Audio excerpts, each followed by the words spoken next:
当西方还沉浸于航母霸权的旧梦时，东方的巨浪已然翻涌。中国004核动力航母正以雷霆之势蓄势待发，它不仅承载着华夏100年海疆夙愿，更要一举改写人类航母的定义，成为蓝星之上无可争议的最强护国神兽。古往今来海权即国权，舰强则国强。管子兵法有言：地之手在臣，臣之手在兵，兵之手在人，人之手在力。而在全球化的今天海疆便是国家新边疆，航母便是守护边疆的移动长城。从100年前甲午海战的屈辱，到新中国成立后有海无防的遗憾，中国人对大国巨舰的渴望早已刻进血脉。如今004航母的横空出世，不是偶然，而是100年积淀的必然，是功不唐捐、玉汝于成的最好见证。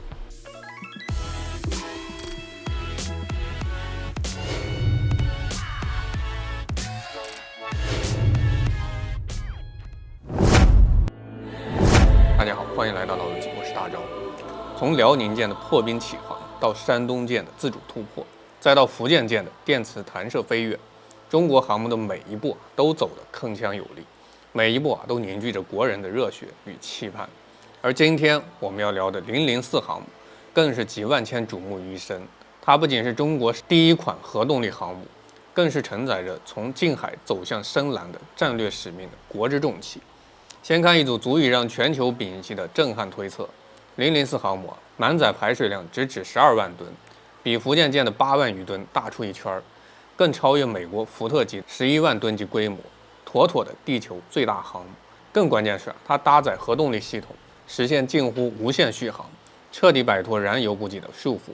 搭配全球首款6代舰载机，形成代差级的制空优势。再加上马伟明团队攻克的电磁弹射与综合电力系统，吨位级战力，吨位级真力。004的出现，直接将全球航母战力天花板拉高至全新层次，让西方的海权焦虑彻底拉满。虽然官方尚未公布004的精准数据，但综合国外卫星影像、多方消息与行业研判，一个清晰的轮廓已然浮现。大连造船厂船台之上，004的船体分段已大规模拼接完成，宽达43米的巨型分段，核反应堆、安全壳结构清晰可见，总装船坞长度超400米，足以容纳这艘超级巨舰。按照当前进度，2026年内下水绝非空谈，2030年前服役也指日可待。这一速度远超美国福特级47个月的建造周期，彰显中国造船工业的硬核实力。中国人想拥有一艘真正的超级航母，已经想了几十年。这份期盼藏在100年海疆的屈辱记忆里，藏在科研工作者攻坚克难的日夜中，藏在每一位中国人对民族复兴的向往。而004的到来，终将让这份100年夙愿彻底圆满。它不是简单的吨位升级，而是中国航母技术的全面跨越式突破，是向世界宣告中国海权已然崛起。那么为何004要跨越到12万吨，补齐福建舰关键短板？这里有个关键问题必须跟大家讲透。全球航母发展中，10万吨被视为黄金吨位，兼顾作战能力、生产成本与建造速度。那004为何非要直接拉到12万吨？答案很简单，为了彻底补齐福建舰的先天缺憾，实现战力的全面跃升。福建舰作为全国首艘电磁弹射航母，已经创造了历史。但受限于8万余吨的吨位，它仍有2处核心瓶颈。其一，仅配备3座电磁弹射器，且部署紧凑，舰载机满载时难以同步高效运作，作战响应速度受限。其二，只有2座升降机，舰载机调度率大打折扣，难以支撑大规模舰载机群的快速起降。这些问题的本质都是吨位不够，空间不足。就像一间房子再精致，面积太小，它也装不下太多家具。而004放大到12万吨，便是对这些短板的精准补齐。更大的吨位意味着可以装载4座甚至更多电磁弹射器，让舰载机起降效率翻倍。更宽敞的机库与板甲，搭配更多部升降机，可搭载至少90架舰载机，战时满编甚至可达100架，形成压倒性的空中战力。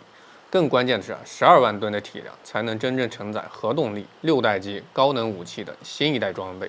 让大吨位加强战力的优势发挥到极致。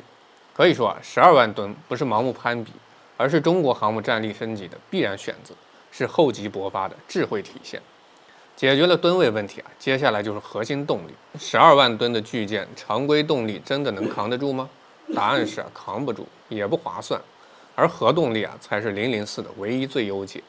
先看常规动力的局限，无论是蒸汽轮机还是燃气轮机，体积庞大，需铺设复杂排烟道，既占用宝贵的舰岛空间，黑烟还会干扰电磁设备，影响隐身与作战效能。更致命的是它们是油老虎，续航能力严重依赖补给舰队，一旦远离本土，变成了无脚之鸟，难以支撑长期远洋部署。反观核动力简直是为12万吨巨舰量身定制。首先，核动力无需燃油，一启动便可续航数十年，真正实现无限续航，彻底摆脱对补给舰队的依赖，让中国航母编队能自由驰骋远海，守护全球能源通道与海外利益。其次核反应堆体积小，无排烟道，舰岛设计更简洁，大幅提升隐身性与设备稳定性。最后核反应堆释放的能量是常规动力的数倍，不仅能驱动巨舰达到30节以上高速，更能为电磁弹射、电磁升降机、高能激光武器、电子战系统提供源源不断的电力，完美适配004的全电作战体系。可能有人会担心中国从未造过核动力航母，贸然上舰风险大吗？其实完全不必。一方面，我国早已掌握核潜艇核动力技术，在核反应堆设计、防护、操作等方面积累了丰富经验，技术原理一脉相承，只是需要进行大功率适配与小型化优化。另一方面，我国第4代土基熔岩堆技术已经实现突破，甘肃武威的实验堆已经完成土油燃料转换，成为全球唯一运行并实现土入堆的熔岩堆。这项技术适配航母以后，不仅安全性更高，燃料效率更强，更能让004实现60年无需换料的极致续航。参考福建舰跳过针计式弹射，直接上电磁弹射的跨越式发展，004同样可以跳过常规动力，直接上核动力。这正是中国军工敢为人先、自主创新的精神体现，也是对那些技不如人论调的最有力的回击。接下来再看6代机上舰，代差碾压，重塑空中作战格局。如果说核动力是004的心脏，那6代舰载机就是它的拳头。航母本身就是一座移动机场，舰载机才是真正的作战核心。舰载机的代差直接决定航母的战力上限。目前全球舰载机分为3档，俄印的第3代战机，像什么米格29K、苏33，法国的第4代战机阵风 M， 以及中美两国的第5代隐身战机歼35、F35C。那随着6代机时代的到来，这些战机都逐渐落伍，而中国正凭借技术领先优势，有望率先实现6代舰载机上舰，让004形成代差级的碾压优势。这款全球首款6代舰载机，便是沈飞主导研发的歼50。为什么说它最适配004？首先，沈飞是中国海军舰载机的摇篮，山东舰的歼15T、福建舰的歼35均出自其手，舰载机研发经验遥遥领先，能将成熟技术完美移植到歼50上。其次歼50无尾气动布局，取消垂尾、平尾，隐身性更强，同时节省甲板与机库空间，更适合航母密集部署。更关键的是它配备推力矢量系统，兼顾超音速机动性与亚音速格斗能力，完美适配航母复杂起降环境。更让人振奋的是004的电磁弹射器轨道更长，功率更大，完全有能力弹射最大起飞重量近40吨的歼50，让其满载弹药满油起飞，发挥最大战力。一旦歼50上舰，004将形成12万吨超大吨位加核动力无限续航加6代机代差优势的3重碾压。无论是制空权争夺、远程精准打击，还是电子压制、反潜护航，这些都能牢牢掌握主动权，让美国航母编队的优势彻底归零。历史往往都是这样悄然转弯。当年英国用无畏舰改变海战规则，后来美国用航母改写太平洋战争，而今天新的问题摆在世界面前，下一次改变海权格局的会不会来自东方？如果004真的如外界推测那样，12万吨级超级舰体，核动力无限续航，电磁弹射全面升级，6代舰载机率先上舰，那它就不再是中国的一艘航母，而是一个时代的象征。古人云：“士者，因利而治权也。”海权的本质从来不是炫耀武力，而是掌握主动权。当一艘航母可以跨越万里海疆，在任何海域长期存在，当它的甲板能够起飞世界最先进的战机，当它背后的工业、科技、能源体系全被点亮，那一刻真正震撼世界的，已经不是这艘船本身，而是一个文明的工业能力、科技能力和组织能力。有人说呀，航母是海上的钢铁巨兽，但在我看来航母更像一面镜子，它照见的是一个国家的制造能力、科研体系、战略定力，更照见一个民族对未来的信心。